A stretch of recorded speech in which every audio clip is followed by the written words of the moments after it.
Matthew chapter 22.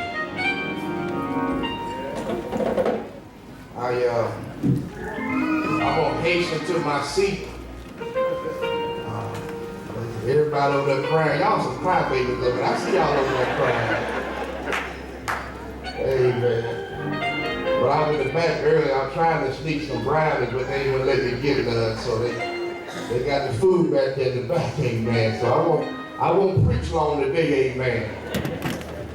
But God has a word for us.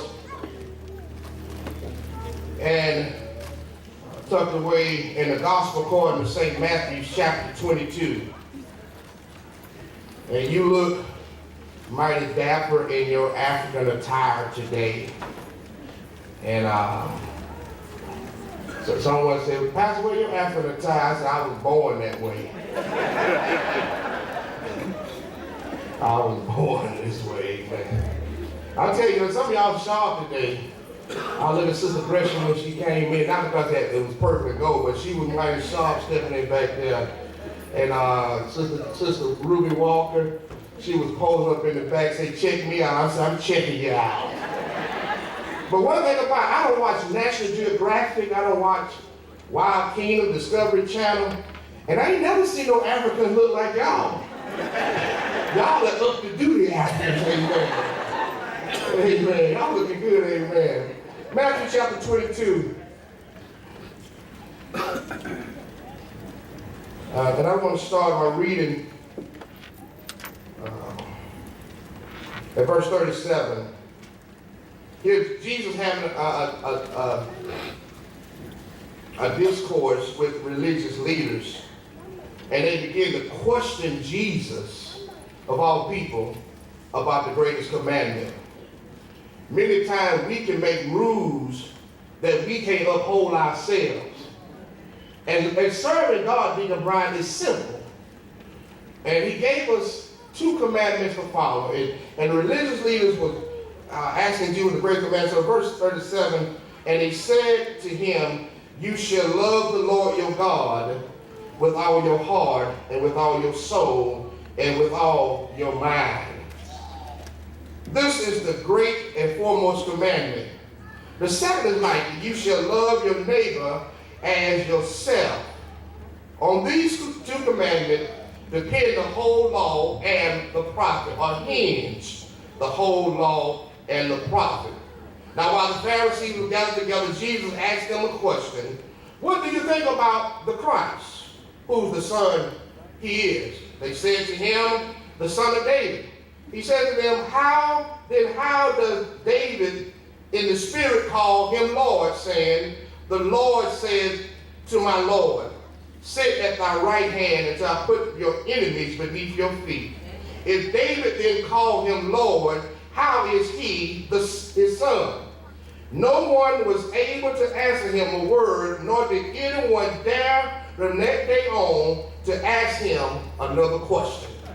I just want to talk to you this morning from the subject, to Lent or not to Lent.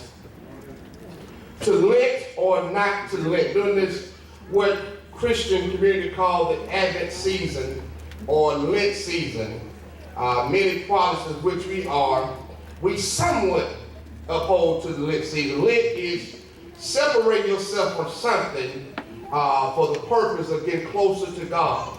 And I told you earlier, I stood for 3 days. The first thing was about the Bible. The second thing, pray for shelter. The third thing was to tell you, starting March the 12th, not only did Colonel Charles Young die on March the 12th, one of our second black commanding officers graduated from West Point, but March the 12th going to start our corporate fast. And each year I've been trying to do a corporate fast. Most Catholics and most churches, they doing a 40-day fast. I just don't think we quite ready for 40 days of fasting. That just kind of jumped in my spirit. So I've been doing 21-day fast, and I've been trying to ease us into it. That first week, we're gonna look at 2 meals with fruit, vegetables, and a meal of your choice. 2 meals that day. Then 3 meals. I'm sorry. With 1 meat, 3 meals, fruit and vegetables. and a meat that evening. And then the second week, we go to 2 fruit and vegetables with no meat. And then last week, 1 meal with only fruit and vegetables. And I do 21 days because Daniel, when he fasts, they had him in a foreign land, they're going to give him the king's meat, the best meat. He took 21 days just to eat the vegetables of the ground. And so the Daniel fast is no particular fast on anything, but with Daniel fast, he just ate the vegetation. Now, I want you to have your own personal conviction about what is fruit and vegetable. The last 4 or 5 years, people been calling it, pastor is potato, a vegetable, or a fruit. Have your own personal conviction. And with that, no sweets. No sweets. So some people say, well, don't take all that, Reverend.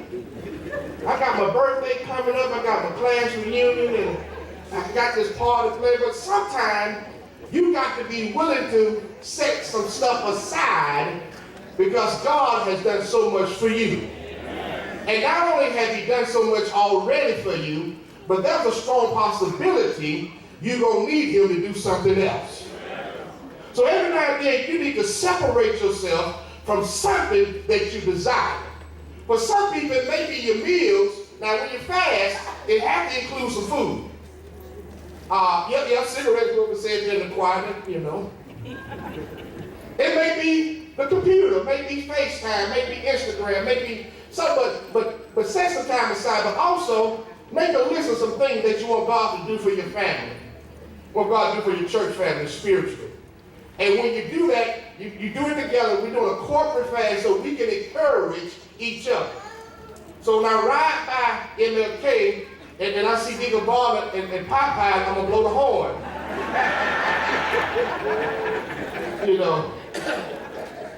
But you need to have some personal time when you fast on your own. So we do it together as a church, as a corporate fast. So we do this every year. So we lead up to Easter.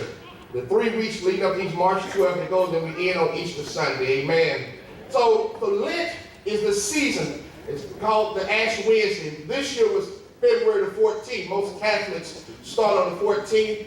And tell Father Lyons back there, I say hello. One of his members here from Sweetheart, tell Father Lyons, say hello. And they already in the midst of fasting. They have service certain times a day. But here at Tremont, we're going to look at 21 days. So you say, do I need to Lent? Do I need to fast? But look at what's going on in our world today. Look at what's going on in our lives and sicknesses that we never seen before. So the question is, should I Lent or not to Lent? When you can have a teenager that go into a schoolhouse and they kill 17 kids and their mama and papa sent them to school and expect them to come back. You ask yourself, should I Lent or not Lent? When our society can always take guys like Billy that went up to Charleston and shot up the church, or that young man that went down to Park, Florida and killed all those kids, and take them into custody. But our boys leave the scene of the crime in a body bag. So you ask yourself, should we Lent or not Lent? The same government that has told you that you cannot whip your students or principals, you cannot paddle in the school system, now considering let teachers carry guns to school to teach. You need to ask yourself to Lent or not to Lent. When you have families where fathers and sons cannot speak, and mothers and daughters cannot speak, and siblings cannot get along, and children fighting one another, and you ask yourself to Lent or not to Lent.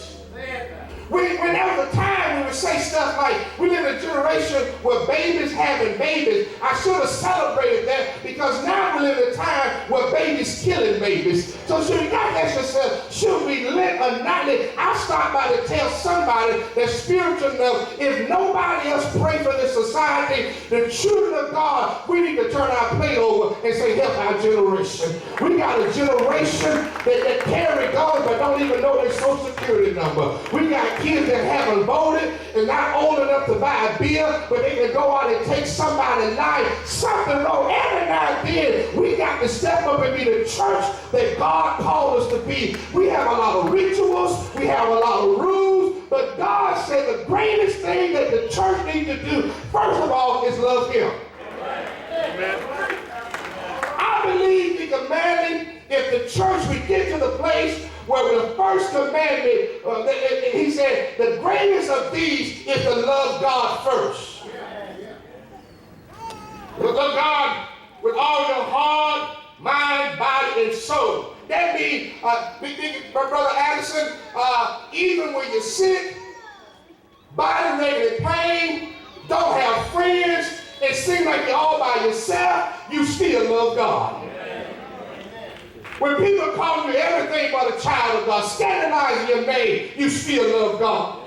When you ask yourself, where are you now, God? I need you now more than ever before. You still love God. That's when you love God with everything in you. You don't love God for what He does. You love God for who He is. Do I have anybody here that says, God, don't do nothing else? I'm still going to love Him. Because there's about 10 of us in here that's brave enough to admit to yourself that God hadn't loved me, I would have died in my mess. I would have died in the ditches of life. I would have died in the jailhouse. I would have died in somebody else's house. But God gave you another chance that the drugs didn't kill you, the alcohol didn't kill you, all that dope you smoke didn't kill you. God, you gotta love God. Because if it had not been for God, many of us wouldn't be here right now. So I just want to ask yourself, can you at least turn your plate over for a little while? To Lent, to fast, is not a diet. I heard some people last time we fasted, Pastor, I can't wait till we do the next fast. I lost 25 pounds. If you don't lose a pound, you still showing God, because what you gave us is great enough for me to give up something that I desire. Amen. We're going to eat today, so we're not going to start today. Now, let me tell you, when you fast and you trying to fast, that's the day the boss finally buy dinner for everybody. That co-worker is always begging for lunch. They going to show up and say, listen, I want lunch for everybody. You're like, now, you know what, this is the devil.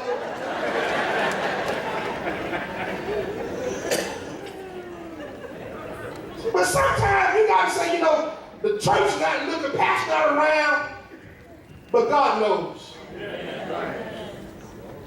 Because it's so bad, where you're fasting, I'm like sticking to myself, this honey bun here, just me and this honey bun. But I thought about that honey bun being one thing that keep me from getting the next blessing that God has my name on. Amen. So when we go into the fast on the 21st, you know, you can do meals. And Brother DeAndre, he was so creative with it last year. I said, man, this is not a fast. He had a low country boil made out of vegetarian food. I said, that's not a fast. That's a big meal right there. But you can turn your plate over and say, God, you've done so much for me. The least I can do is set this time aside. Because not only do you need God as a Christian, the worldly Christian praying for them. The world is in such disarray, they need our prayers. God called us to pray for the world. We are in the world, but we're not of the world. Amen. And if we're not careful, the world is going to tell us what to preach about on Sunday morning. Yes. They already took prayer to school. I hate to tell, they don't want nobody to listen to me. I'm just a old country boy from Alabama. So you see what happened when you take prayer out of school? You took discipline out of school, and the same people that taking prayer out of school, they promote guns to go into school. Listen, why school teach you a gun? Because I taught school about 6 years, and I tell you, there was some days that little Ray made me think, if I had a gun,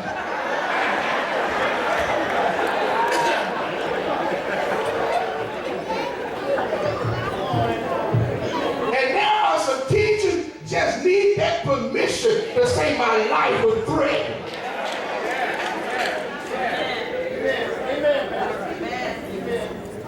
You better start turning your plate over.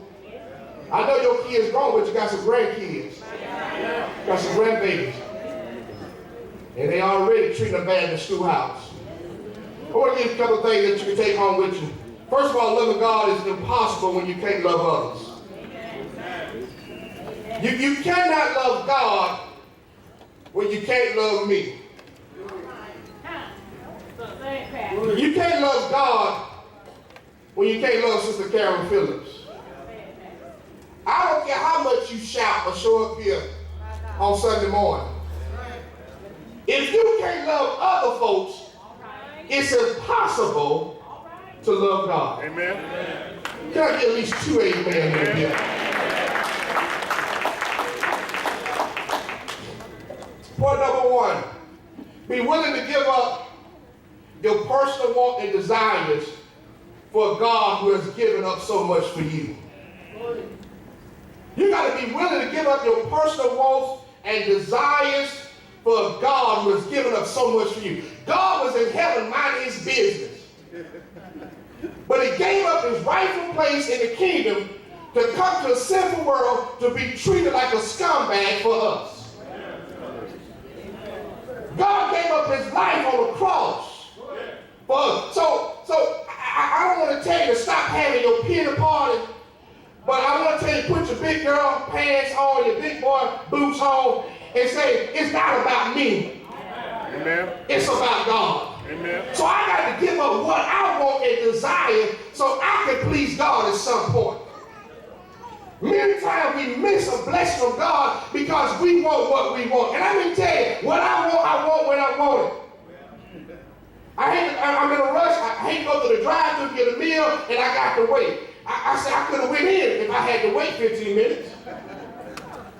But sometimes God says, it's not about you. You got to give us some things you want and desire so your children can bless. How many mamas, I'm talking about real mamas in here, had to miss a meal so your baby can eat at night? How many of you had to give up an outfit so your children can go to the school play? How many of you had to go the extra mile when you didn't want to? Sometimes you got to realize it's not about you. God has given up so much so you can be blessed. The least you can do is say, God, I'm going to get some time for you. Sunday morning, that's enough. Some people say, that's too much time. Listen, God gives us a blessing every time he wakes us up.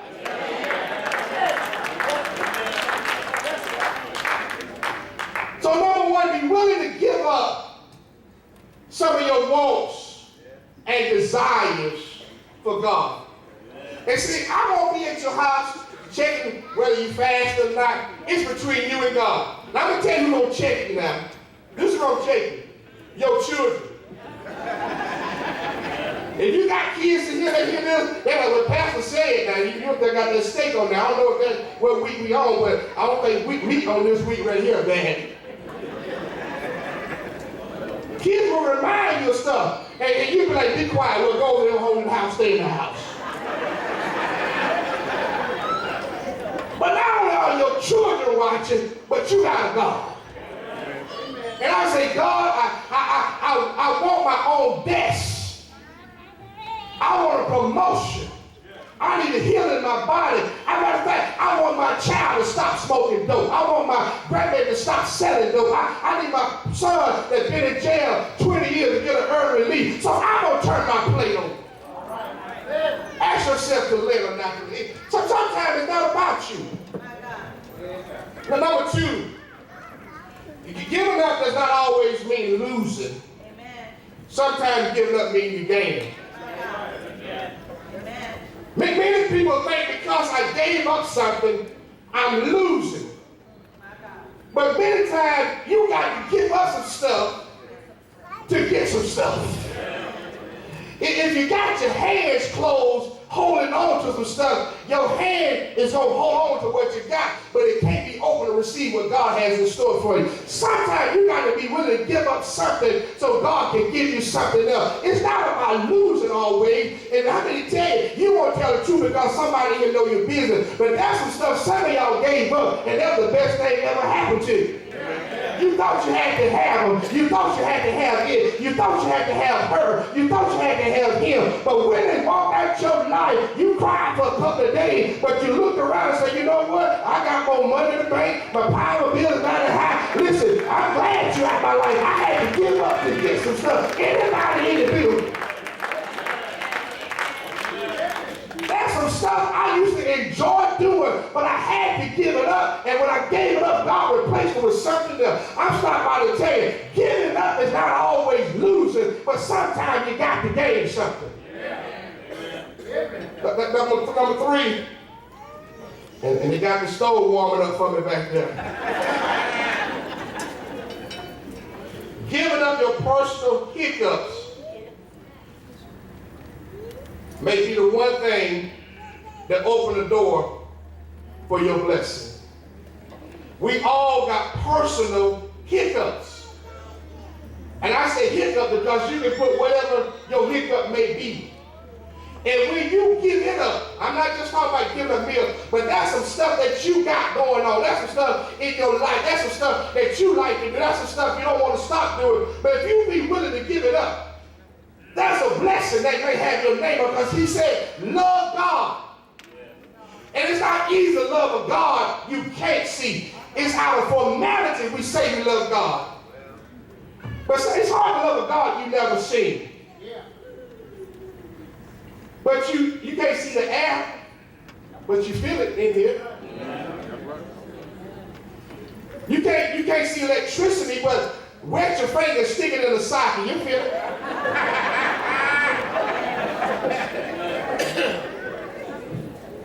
That's the things it's hard to love somebody that don't love you in return physically.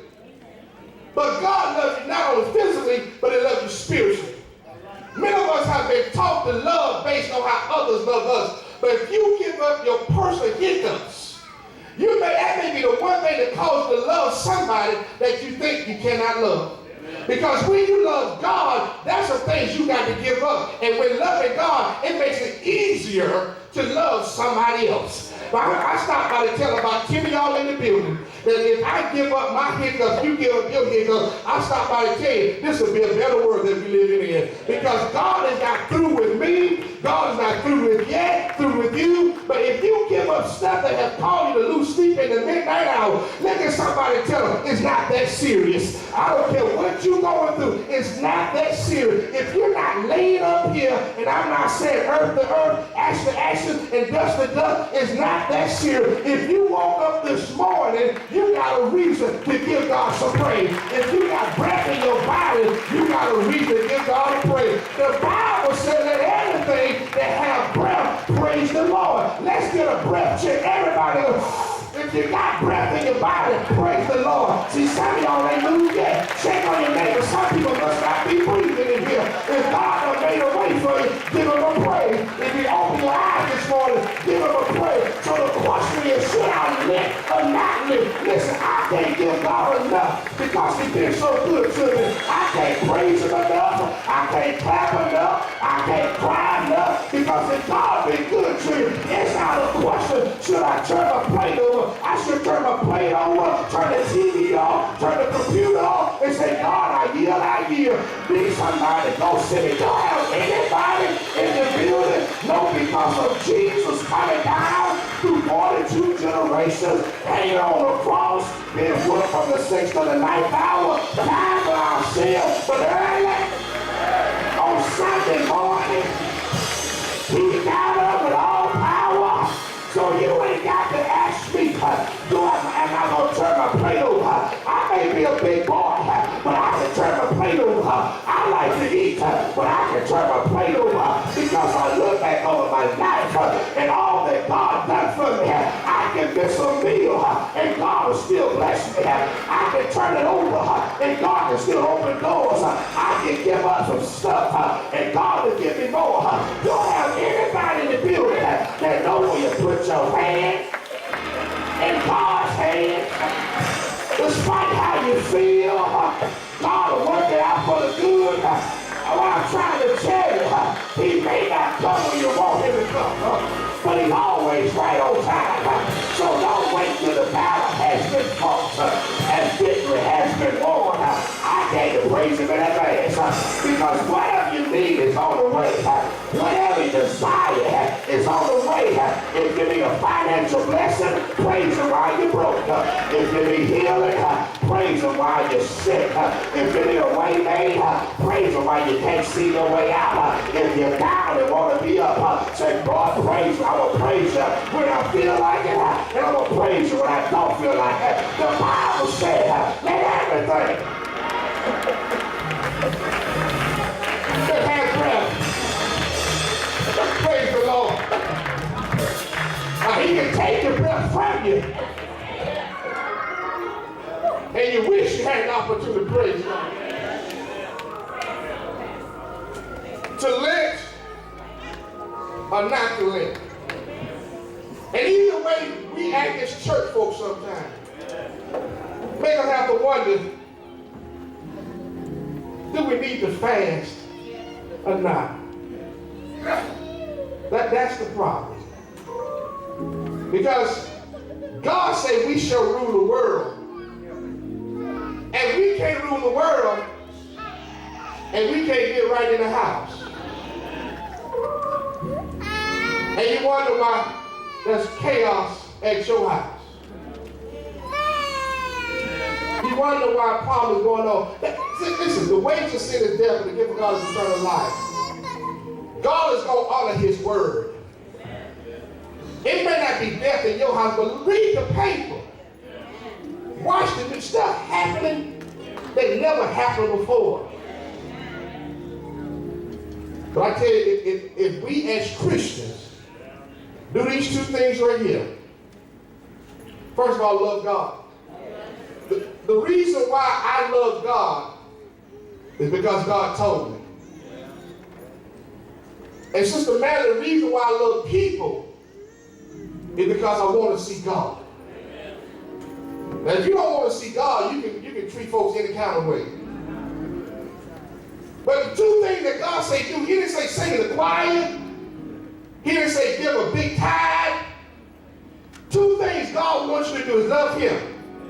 Look at the 10 Commandments. The first 4 commandments talk about loving God. And the next 6 talk about loving others. If you can't love God, matter of fact, God said, how can you love me, who you never seen? And you can't love your sister and brother, who you see every day. Amen. I love God because he said love me. And Brother Herb, I love others because I want to see God for myself. You won't be able to accuse me that I don't love you. Because when I get to heaven, it ain't going to be because I didn't sin. I didn't have no faults or flaws. Now, if you look for that, I can help you add to the list. Because I got a lot of stuff that you don't even know about. But I'm going to get to heaven. Because he said, love God and love others as yourself. And number four,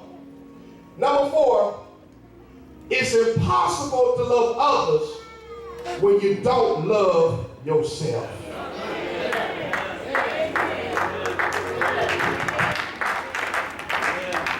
And the reason some people can't love others is because they have problems loving themselves through your own life crisis, failures, ups and downs, whatever.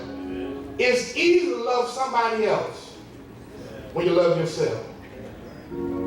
I love me more than anybody. I look in the mirror today and say, boy, I love, woof. If I didn't get a compliment today, I was like, I love you some me. That's before I got dressed.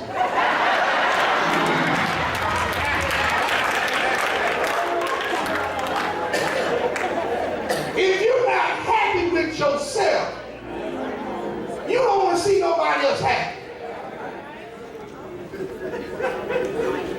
I was so happy for Shelly when she told me a few weeks back. I was happy and sad at the same time.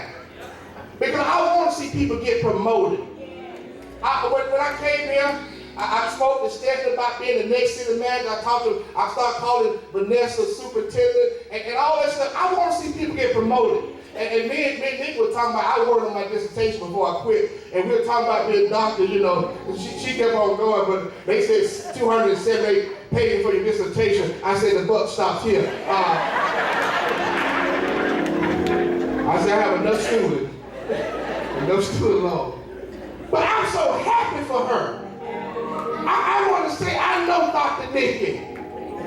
I know Superintendent Kayla. I know Principal Renee. I know Principal Gilmore. I know Deacon Bonner that's at the Georgia. I know when God bless somebody else, you ought to get excited, but many people can't get excited because they're not happy with themselves. Yes, I made some mistakes and I hate it, but it's not going to stop me from loving myself because it may prevent me from loving you. So if you don't leave with nothing else, leave here and fall in love with yourself. I know Valentine's don't, but go buy yourself some roses. Make yourself feel good. Just go have a day where you say, you know what, I love myself. I'm not the best at cooking, but I love my potatoes. I'm not the best husband, but I do the best I can. If you look at your failures, you'll never be happy for somebody else's success. God bless you. May have a smile upon you is my prayer today. Let us stand.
They bury